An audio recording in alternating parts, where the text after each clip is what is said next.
Previously on F1. The season is underway. Vettel leads the World Championship. Whoa! That's incredible. Vettel wins again. Lewis Hamilton wins brilliantly. Vettel takes the victory.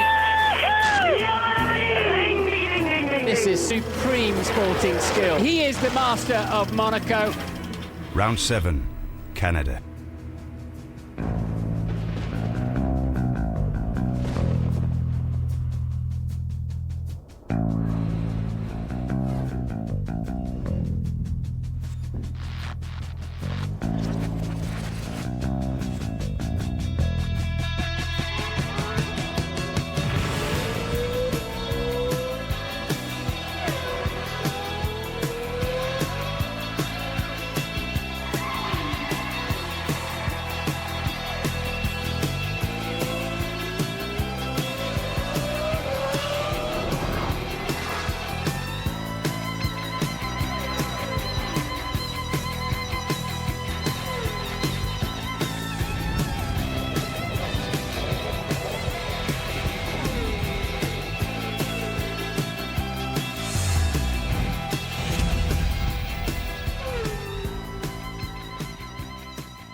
It's 2011. So they brought the new rules in. CARES, DRS, Pit stop after pit stop. It was like you needed to be a rocket scientist. I'm certainly no rocket scientist. It was enough to make you go loopy. It's the most competitive grid we've had in years. That's what we thought. But there's one name on everybody's Vettel steals till it dominates yet again. How are you going to stop him? And who's going to catch him? He's like an unstoppable force. He can't be human. But he is human. He can be beaten. It's not all over yet. Believe me. Blink and you'll miss it. You just can't take your eyes off it. It's predictably unpredictable. I wouldn't change a thing. It's crazy. Crazy. I can't take it. Where is he? What happened? Keep up with this. Hey! Trust me. Don't worry. I'm fine. I'm fine.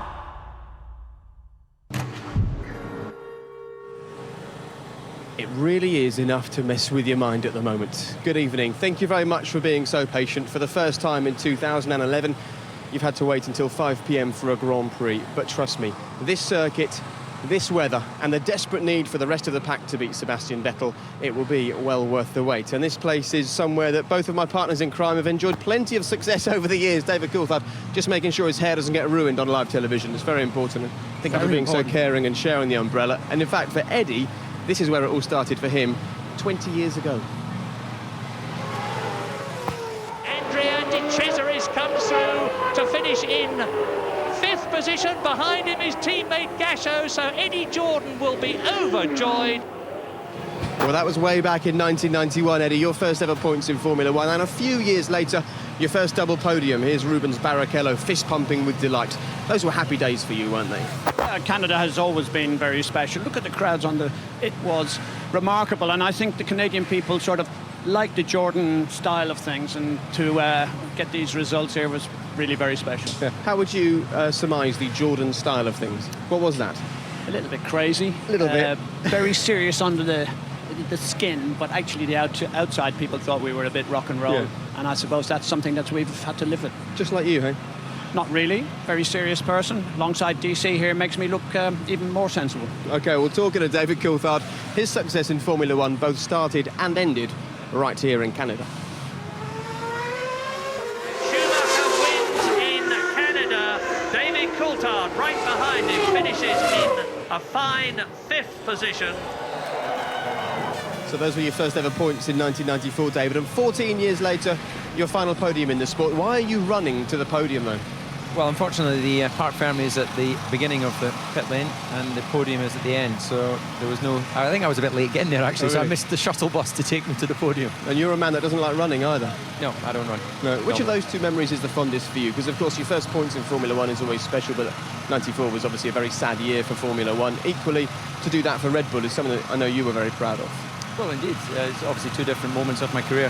94, I remember actually losing feeling in my leg, actually, because of the physical forces of Grand Prix. Yeah. I was a young driver and I wasn't really well enough prepared. But 2008, I knew it was my last season, and it was special to get on the podium.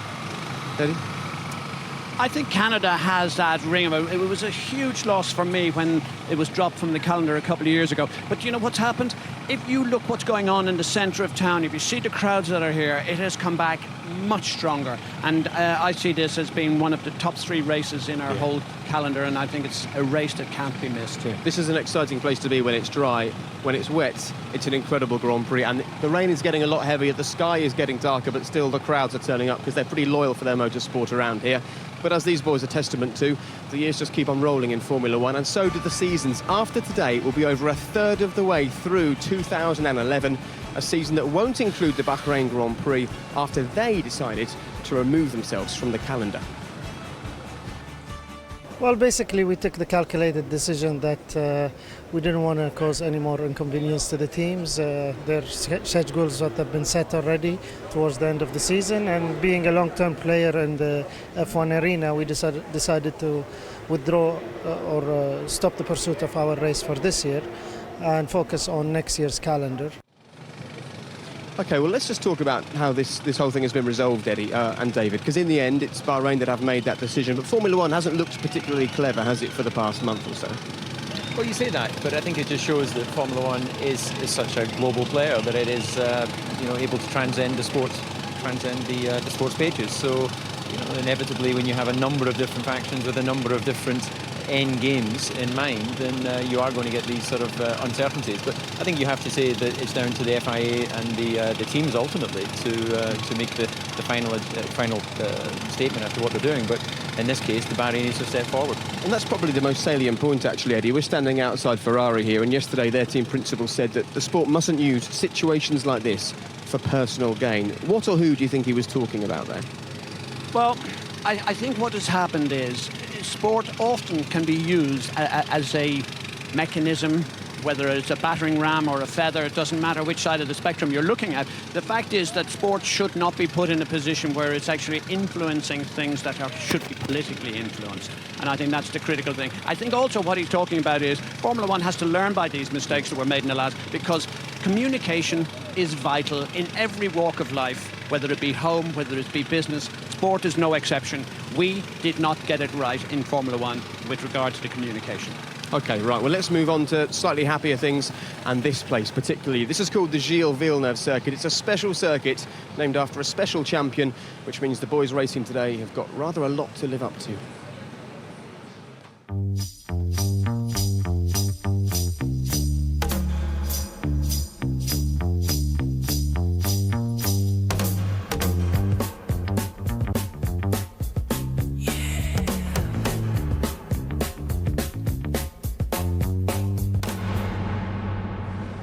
As you can see, the world champion is in the house. Let's just go for a little walk and see what's going on at the moment, because it's always frantic activity ahead of a race, particularly when the race is wet. The race director has to work out whether to start under a safety car. The teams have to decide whether to go with wet tyres, intermediate tyres, or if you're incredibly brave in these conditions, slick tyres. But talking about racing in the wet particularly, David, you raced here in the year 2000 in the wet. You've raced in Australia in the wet, in Monaco in the wet. On these temporary tracks, what's it like when the rain starts coming down?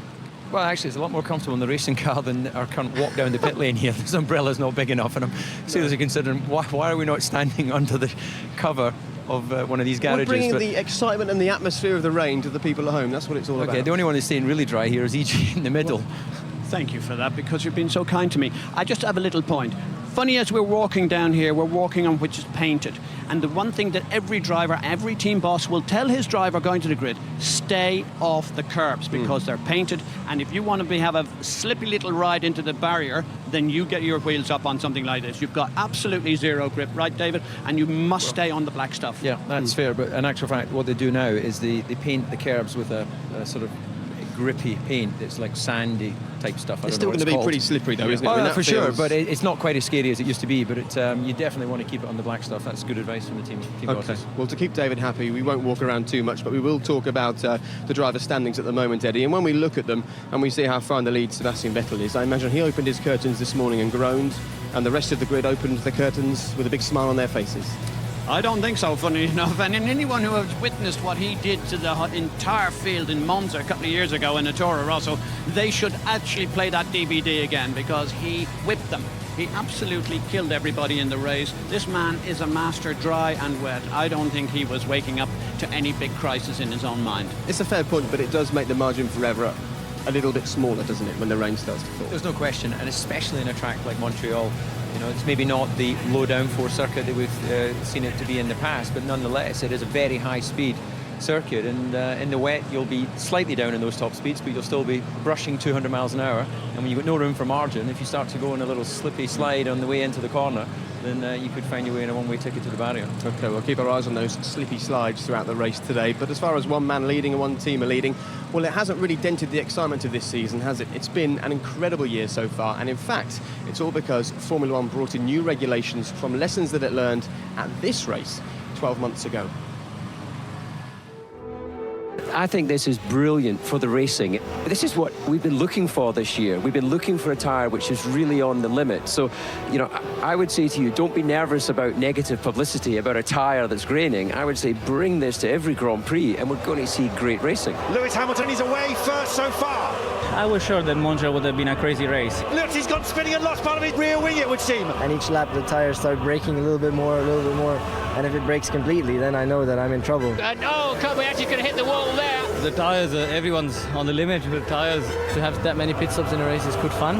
They're almost coming together. Formula One should definitely be proud of the race that we all put on today. He's got the inside line at the moment, and he's taken it. We knew it was going to be a bit like that here today. Tyres playing a huge role in the race. Well, now we really are getting juicy. What a day.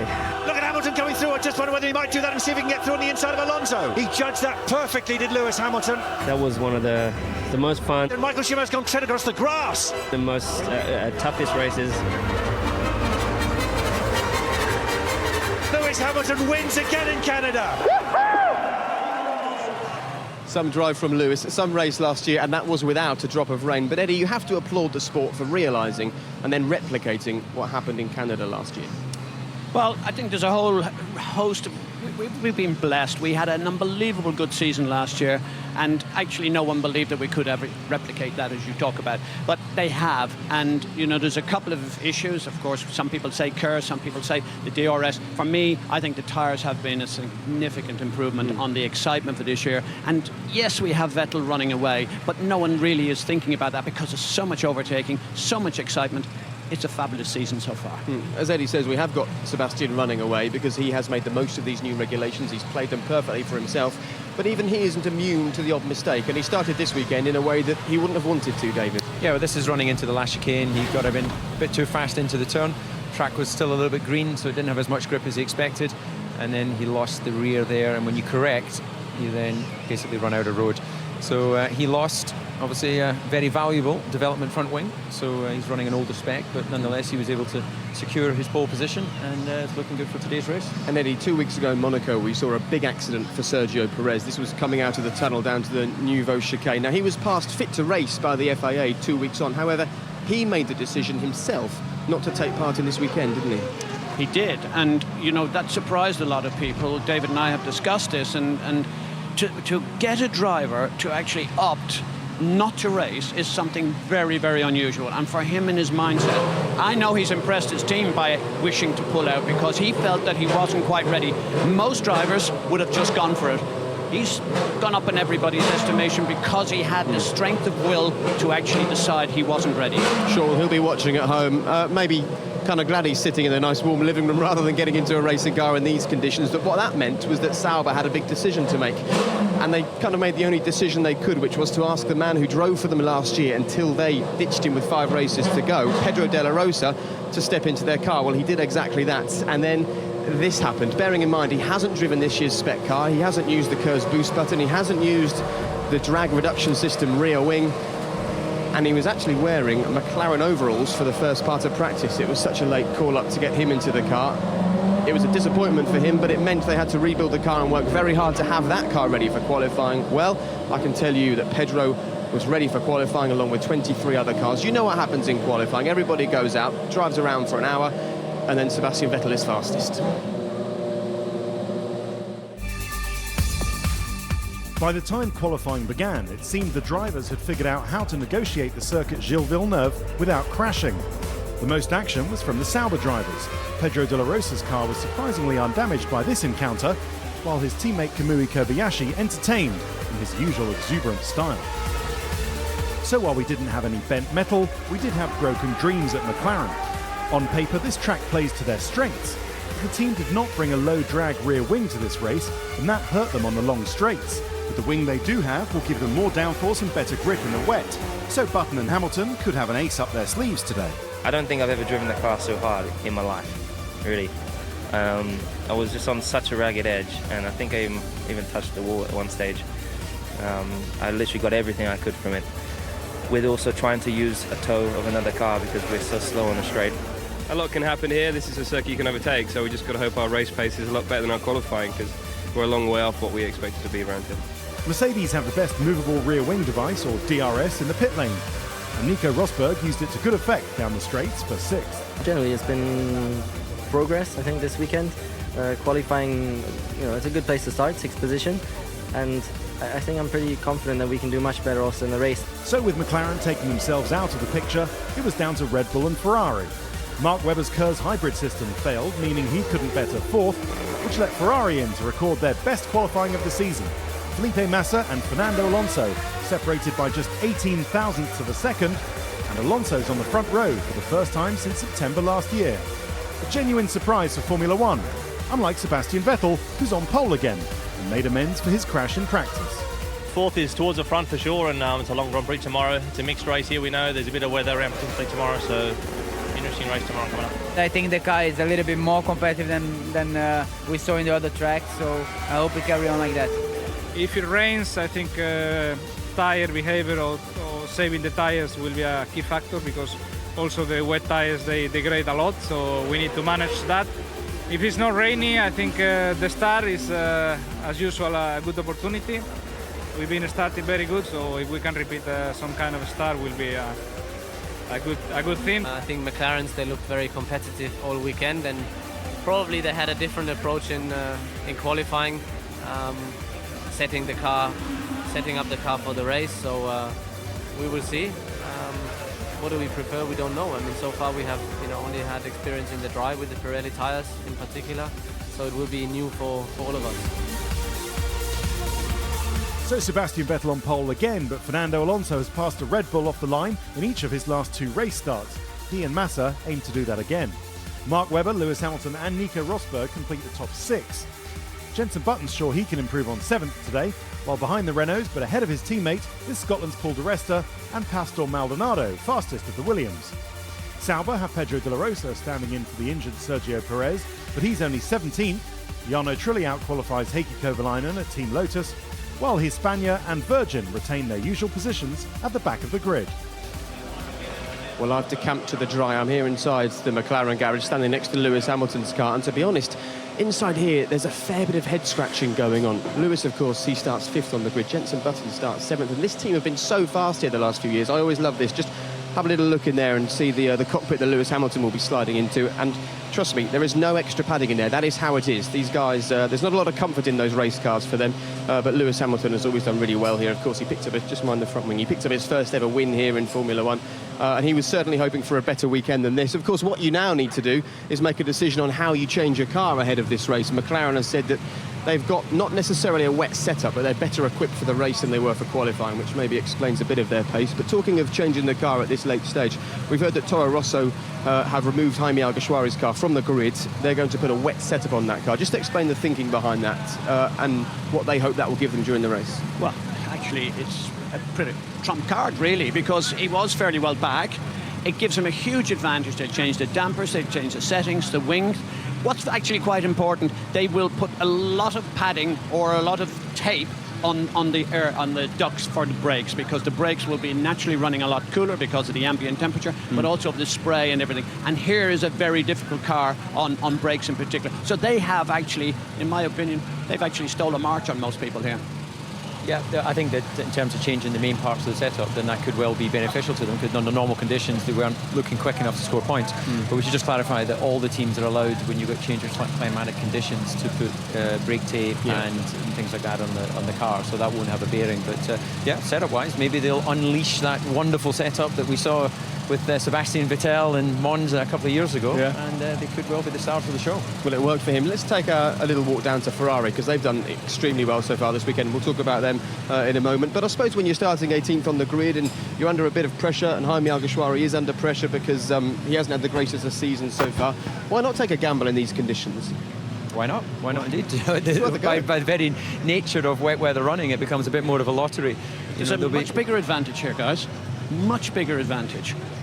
When you start in 18th place in weather like this, the spray is unbelievable. You cannot see your hand in front of you. And if you let the traffic go and you start you're starting knowing there's going to be 4 or 5 cars out in the first corner. That's generally my perception of what I think can happen. And what's going to happen? He gets the chance to come up, either behind the safety car or goes on without the spray in his face. I think it's a very, very clever move. Well done to them for doing this. And if we take a look to our left, have you ever heard of the phrase, a hiding to nothing? Because this man has been here most of the morning, walking up and down, trying to get the water off, but as quickly as he manages to pick it up from the Ferrari pit box, the rain comes down and makes it just as wet. But they'll carry on working away, they'll carry on doing their bit, so at least their drivers know they're trying their best to keep this dry for them. But a great performance from Ferrari, David, on the back of their best result of the season so far in Monaco a couple of weeks ago. Yeah, I think this is a remarkable comeback, and it just shows the strength and depth of that company. There's been a lot of technical changes with the design team. There's obviously not harmony there behind behind the factory doors, but nonetheless they're within 0.2 of Sebastian Vettel in qualifying, and that's quite a remarkable comeback. Yeah, good for Felipe Massa that he's right up there as well. And if you carry on watching, before long we'll show you the pole lap comparison between Sebastian Vettel and the man in second place, Fernando Alonso. And trust me, there is so little between them, it's unbelievable. But of course it is Sebastian Vettel who's scaring the rest of the opposition with his pace at the moment. And actually he scared our very own Lee McKenzie after she got a close-up look at just why he is the man leading the Formula One World Championship.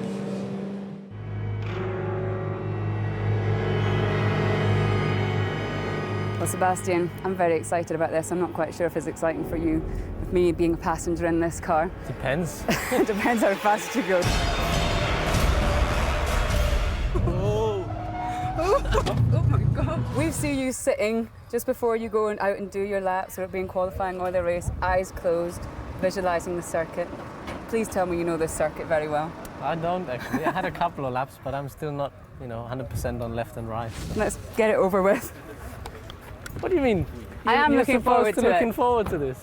I am. I am? Yeah, that's what worries me.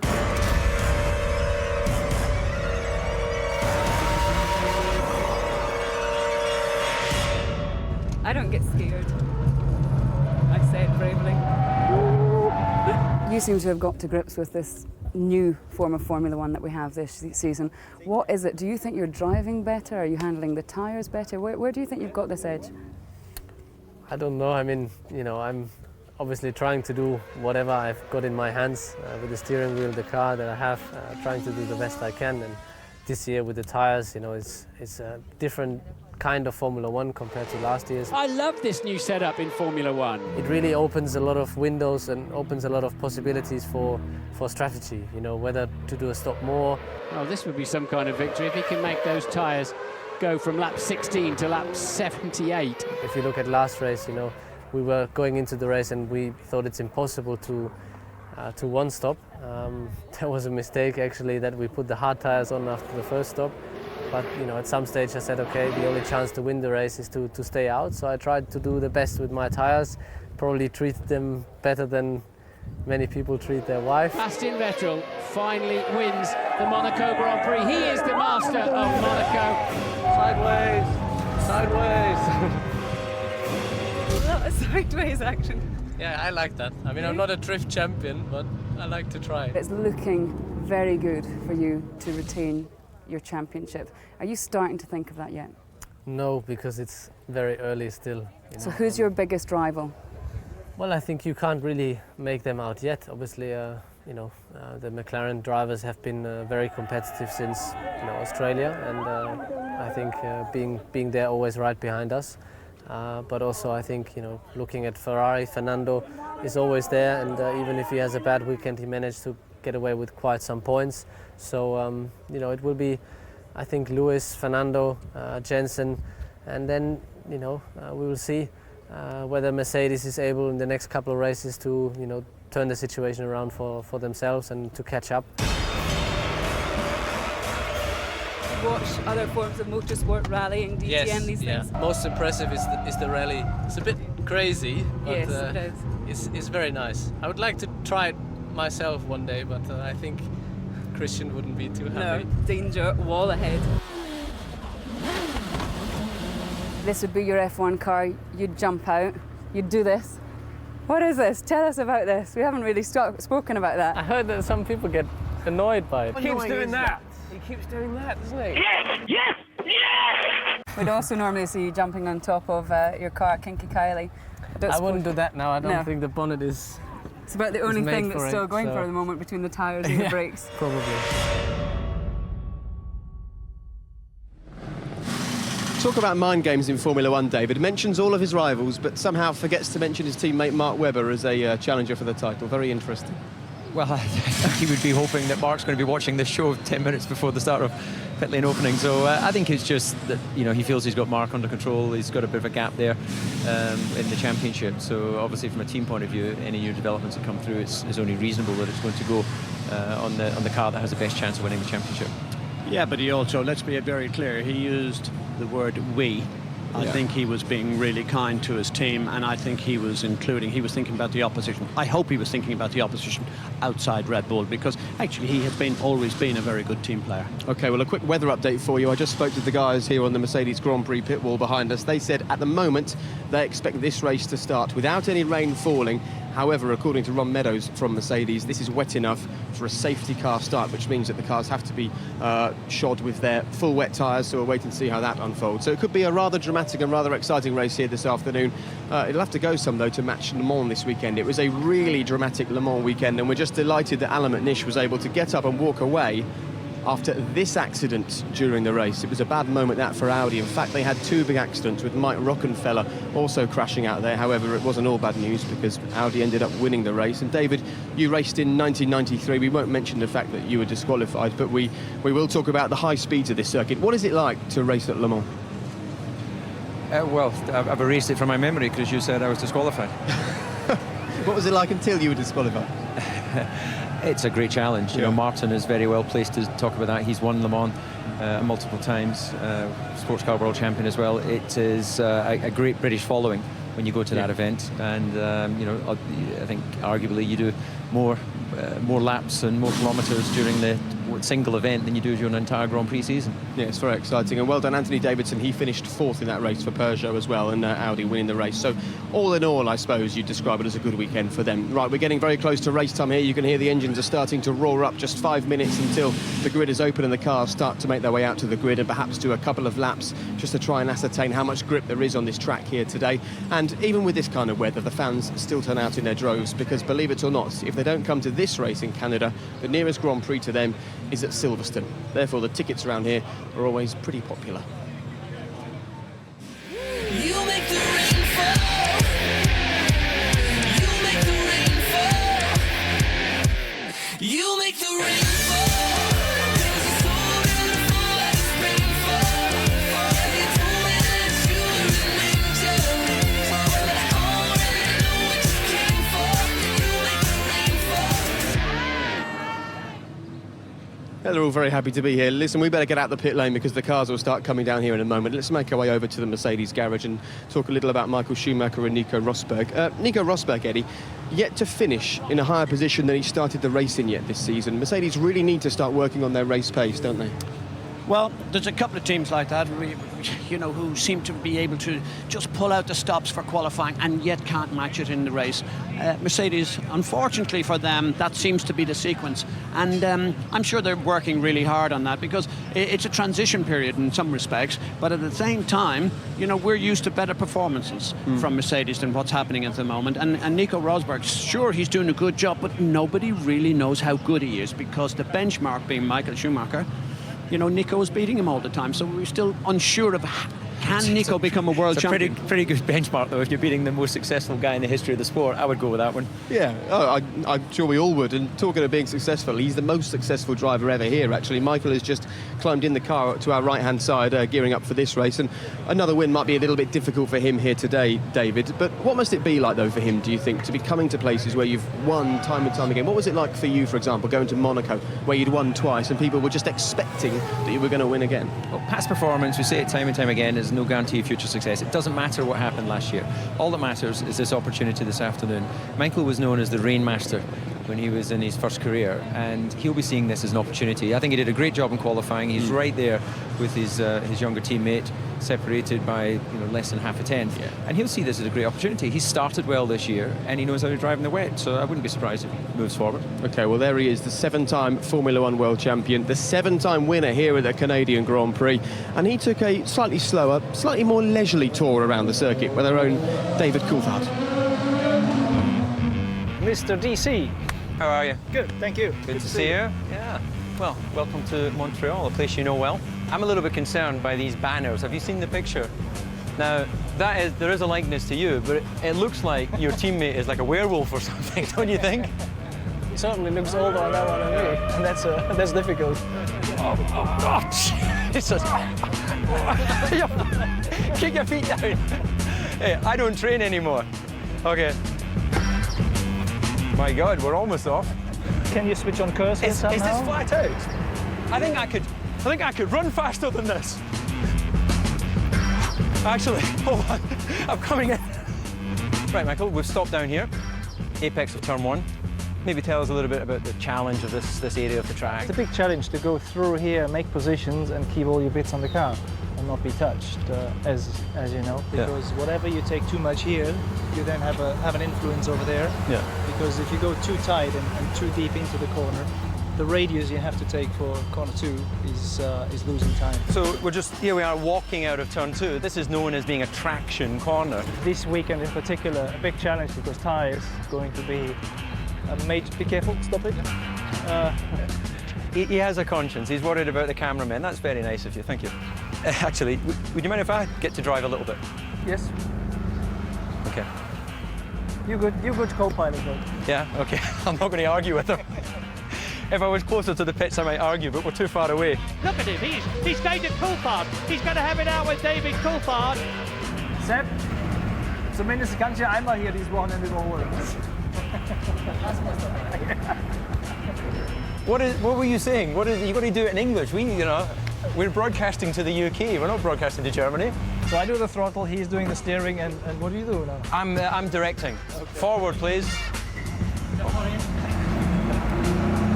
Oh! Das ist fantastisch. Wunderbar. Even Wunderbar. the girls sound better when they speak German. So. Oh, it's not very good, my accent? No, the Scottish goes, To be honest, I only learned my German from watching DVDs when I was younger. Yeah. Can I drive? No, still not. Get over here. Send me these DVDs. Turn 10. Probably one of the most sort of famous corners on this track in terms of the image of the crowd and everything. You can feel it. If you pass somebody, you see them getting up and being excited. If you're in the right car and in the right situation. Can I drive the last bit? Please. Okay, fine. Hey! I get to drive! Bon dia. This last chicane, they refer to this as the Wall of Champions or whatever. Have you ever ended up in this wall? I know Jacques ended there. I think I created that name because I was the first one. Then Schumacher out of the race! I thought they called it the Wall of Champions. Let's try to do everything proper. So if a really good line, you would be here. God, that's a bit uncomfortable, isn't it? Yeah, exactly. And then on the exit, do you have to really be brushing the wall? Is that how it works, or? Kind of, yeah. Kind of. So what are you? How close can we get? You try. I mean, you see. Is that okay? Yeah. Oh, there's a camera. Watch me not hit that. Oh my! Oh, I'm not comfortable. Yeah, can I go back on the circuit? Right, where are we?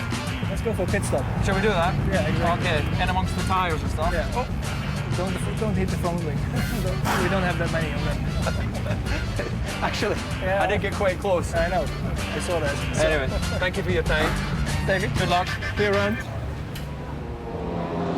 So a big day for Michael Schumacher, who's making his way out and around to the grid. As we can see, Nick Heidfeld behind us being pushed back into the garage in his Renault car. What will that be for, David? What would you expect is going on there? Well, they've got time, so they can just take that time just to have a look at the data, make sure that the brake temperature are coming in as expected. You know, you don't know exactly where, how much brake tape to put on there to get the cooling just right. We also saw Nico Rosberg stop in his pit box and actually put in some extra front wing. So obviously they've put a setting, or excuse me, I've said he put in wing. He may have taken wing out, but they've put a setting in there which would be an offset for wet running.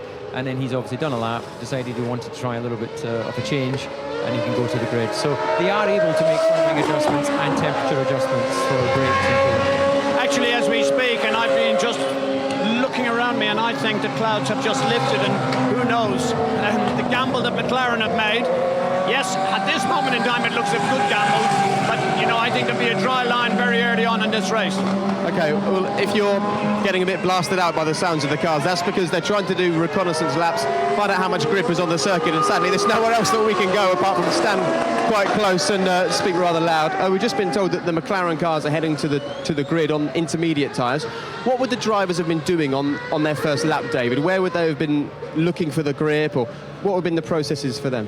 Well, the guys that have been here before may know already where to find the grip, and in some corners it will be slightly offline. In other corners you've got no choice. Of course, when you go through a chicane, you have to cross over the racing line at a certain point. So if you've got no experience of this track, then you'll be trying to make it up as you go along. And certainly in terms of finding the grip of the tyres, they can go around on the full wet, and then they can come in and put the intermediate on. And do a little comparison. As you see the McLaren pass behind us with its intermediate tyres. We know that because it's got the blue writing on the side, and the drivers will be getting that information. And when they get out of on the grid, this is the real pressure pot when they have that conversation with engineers. What is the right tyre to start on? Presuming it's not a safety car start, of course, because then they have free choice on what wets to put on. Okay, well, we're expecting Michael Schumacher and there he is, Michael Schumacher to appear behind us any moment, and right on cue arrives the champion. Just remember, though, there's been very little running for any of these teams in either the wet tyres or the intermediate tyres. We can now go and join Martin on the grid. And Martin, we've yet to see an incident in the first corner this season, but if we're going to see one, today might just be that day, Martin. It's a magical mystery tour. Welcome to the grid, team. Look, they're still practicing their starts. They're queuing up in the end of the pit lane. We're not too far away from the pit lane being closed at 1:15 as they're desperately trying to find the clutch bite point. And that's Sutil there for Force India, and Maldonado for Williams. They're still queuing up now to somehow find out how they can get the cars off the line. Is it intermediate tyres, or is it the full wet? On these conditions, you'd normally say intermediate, but it turns out they really can't keep a lot of temperature in those intermediate tyres. They're quite a hard rubber that's designed to go more towards slick running, and so there's a great concern that anybody who starts on inters may well struggle initially. So they'll go out and try those tyres now on the formation laps. I would imagine we're going to be as welcome as a toothache on the grid today, I'd imagine. But look how short the run is. The 24 cars will charge down there, 23, because Al Jaswari will start from the pit lane. But charge down to that one piece of track they're all aiming at, and it's such a short run down there. We see Barrichello now going out onto the track too. So the safety car here, that normally leaves the grid with about 5 minutes to go. If that disappears, we know it won't be a safety car start. If it is a safety car start, all of the drivers have to start on the full wet tyre. We'll just have a quick chat with Bernd Mailander. Bernd, any news of whether it's a safety car start? No, not so far. We have still 10 minutes to decide what we are doing, and in a moment it looks better than half an hour ago. Yeah, good. Don't let it be a safety car start. It spoils the fun. So if they say safety car start, say no, I'm not going to do that today. Okay, we sorted that out then. So here then is the finish line of the race. Sebastian Vettel is not yet on his grid slot. Emerson Fittipaldi is the steward, the driver steward here. Emerson, it could be a busy day for you guys in the steward's office. Well, I hope it's not going to be so busy, but looks like today will be a very busy day. Do you wish you were out here today in these conditions, driving again? Sorry? Do you wish you were out today driving? You fancy this today? If just wet, yes, but not aquaplaning. Too much water, no. But now, I don't think so bad. Yeah, I agree with you. It doesn't look too bad at all. Good to see you, Tim. Right, so we've got Vettel's cruising up onto the grid here with full wet tyres on that he's decided to try. And now he's going to have to debrief with his engineer. And apparently said on the radio he's going to start on the wet tyres. I think somebody just switched me off behind there. So I'll carry on talking, but I can't hear anything anymore. Yeah. Okay, I'm still broadcasting, so that's fine. So Vettel, look, he's got his little rubber boots that they put on to stop your fireproof boots from getting too damp. And obviously the last thing you want to do is cart water in the car. They're sitting on the top there. They're worth all of about £5, I'd imagine, but they could be rather critical in this multi-million-pound approach to trying to win a Grand Prix. The man who leads the championship puts his galoshes on now, standing up in the seat as he heads out through the dry ice, the smoke. They've still got to cool the car down. There's no fans on these cars that run by themselves. They've got to cool the car using the fans. So Vettel will now get out and debrief with Guillaume Roquelin, his engineer, and decide which tyre he's going to start the race on. It's not really ideal for him. He doesn't want this misinformation. He doesn't want this doubt of what to do and how to do it, because he's the man that's been fastest, and he would like just a very, very straightforward race. And I will just hang around a little bit in the hope that we can have a quick word with him. I don't know if he's... Tommy, is he up for chatting today? I think so. Yeah, you think Tommy is the trainer. He's a good lad. I think we'll wait for Sebastian to say what he's got to say to his engineer, and then we'll move on down the grid. I'm desperate to hear what he thinks of the track conditions, because we're in pole position here. I'm getting kicked from behind by Spanish TV as normal, and I don't want to interrupt him because that would not be fair. But I really, if you don't mind waiting, I really would like to just get a word from pole position man and the championship leader. And there's a lot of discussion going on here. I don't want to move away from, I'm in pole position to talk to him first. So let's just see. Sebastian, how's the track? How's the track feeling out there? It's quite slippery and quite wet, so. So do you think there's any chance of getting the intermediates to work? Well, not with this amount of water, that's for sure. So I think at the moment it's pretty clear. Extremes, maybe later on with less water. What is your knowledge of these tyres? You've done so little running. Have you? I mean, in Istanbul you ran on them and they went in the wall. But I mean, the car's quite tricky out there, presumably.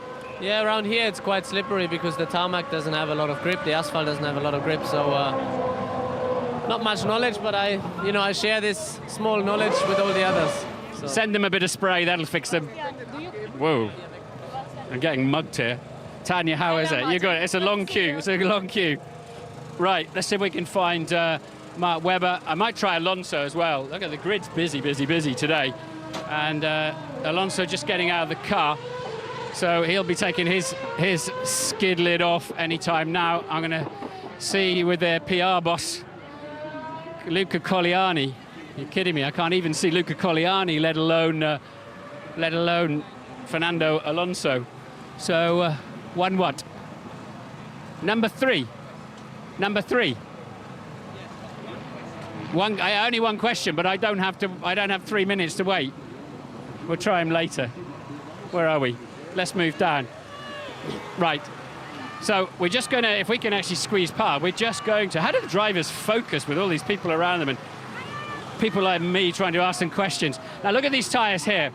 So they're going to have dry tyres just in case. They're going to have intermediate and wet tyres in the blankets. Now they're heated to around 60 degrees centigrade, 60 for the intermediates and the wets. Now the drivers have 4 sets of intermediate tyres, which do as they say, somewhere between wet and dry, and only 3 sets of the full wet tyre, which if there's not enough standing water, they can blister. Here's, let's see if we can get a quick word with Mark Webber, because I don't fancy standing in the queue for Fernando Alonso. Mark, how's the track in your view? Oh, it's pretty good. Tricky in places, I think through 5, 6, 7, still a bit of water through there. Obviously visibility is going to be pretty poor as well, but Yeah, it's not too bad. Obviously, I did one lap. I would like to have done two, but for reasons we're going to do one. But anyway, we'll have a look when we get going. Is this an afternoon just to stay on the road, or have you got to go for it anyway? Oh, I think survival is very important for the first hour. It'll probably go the distance. There'll be safety cars, so there's an opportunity at every corner to drop it. So you just got to stay cool, but of course keep the pace sensible. This is quite good news for you, though, isn't it? You must feel pretty good about these conditions. It gives you as good a chance as any to win this motor race. Yeah, no, it's not too bad. Obviously, a few more grey hairs, but once we get going, it's always nice to have the challenge. Thank you. Right, we got Lewis's car down here, and they had a difficult qualifying. P5 on the grid. This car is not on the grid yet, which is Nico Rosberg. Where's Nico's car? He's coming now. He's on his way round. He got out of the pit lane on time.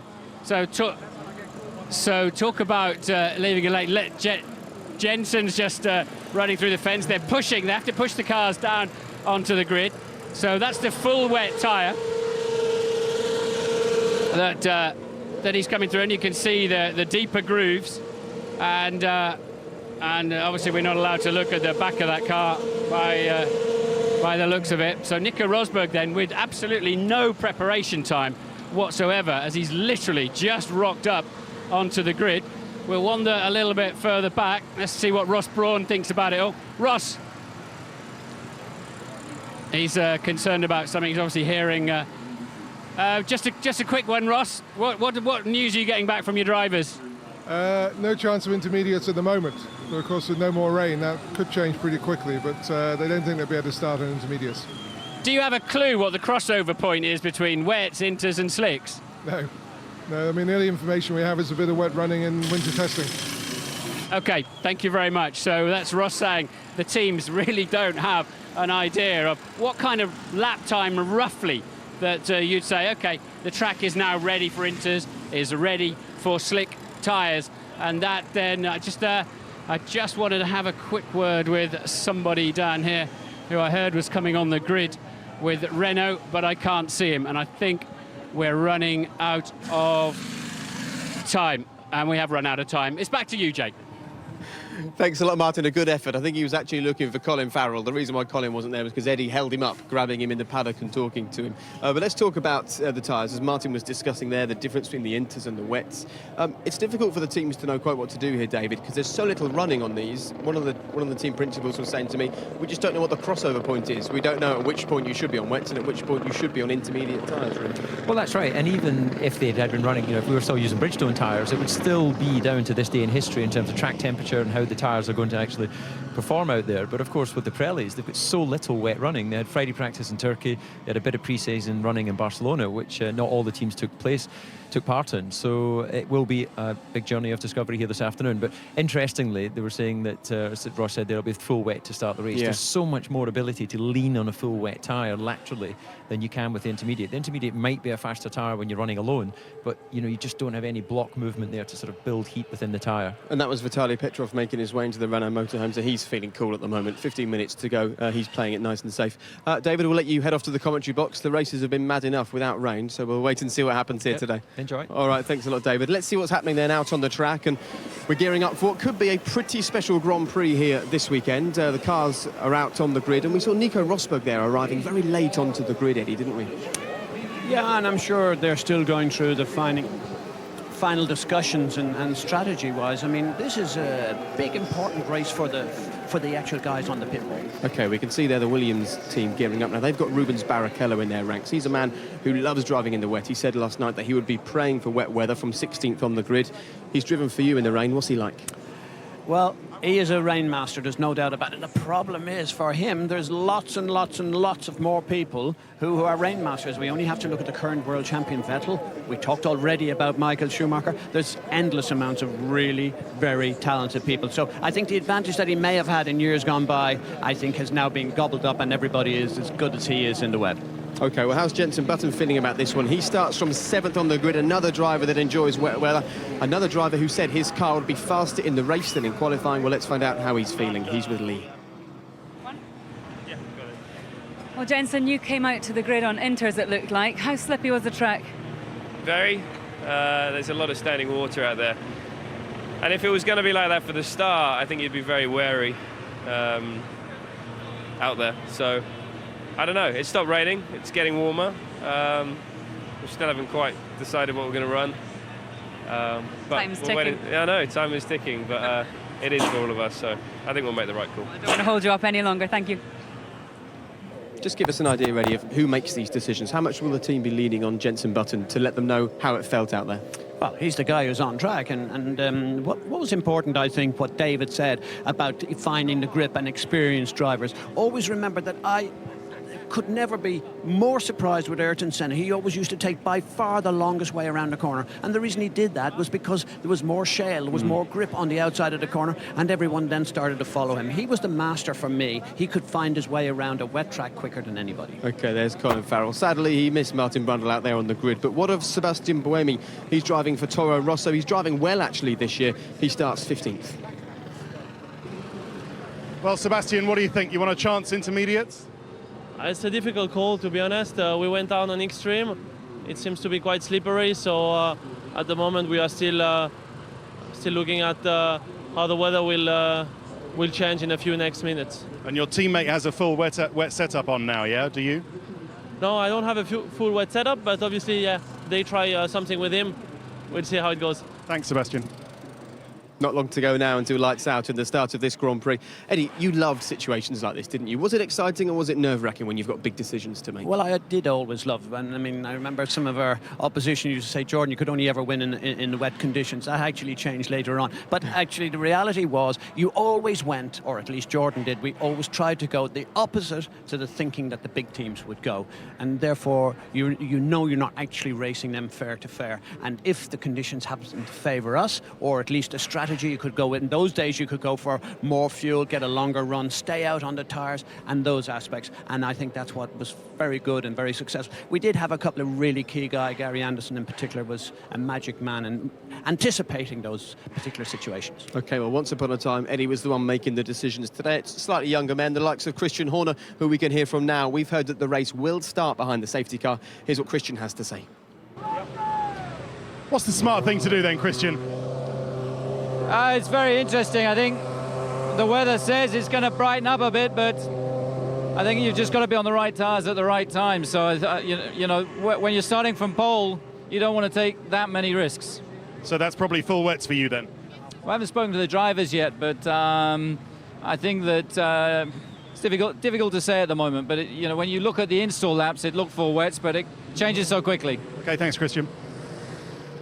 Well, rain or no rain, the perfect place to be is on pole position, even if you've only done it by 0.2 of a second over almost 3 miles on the tarmac. This is how close it is between first and second on the grid.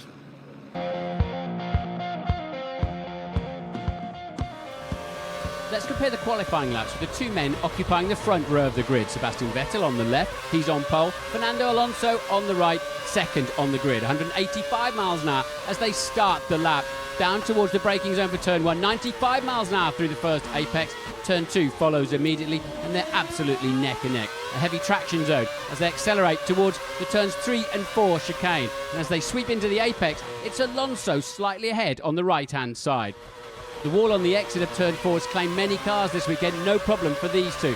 But turning in to this fast turn 5 corner, Alonso on the right seems slightly uncertain. Straight into the turn 6 and 7 chicane. Look at the steering angle that Alonso on the right-hand side has to put in. He's got a slower steering rack on that car. But Vettel on the left gets on the throttle very early indeed and gains an advantage through the exit of that chicane. It's a long run down to the turns 8 and 9 chicane, building up to 190 miles an hour. Bumpy braking zone just underneath that bridge. And as they sweep into the apex, Vettel maintains his advantage. The line very similar. These two drivers absolutely on the top of their game.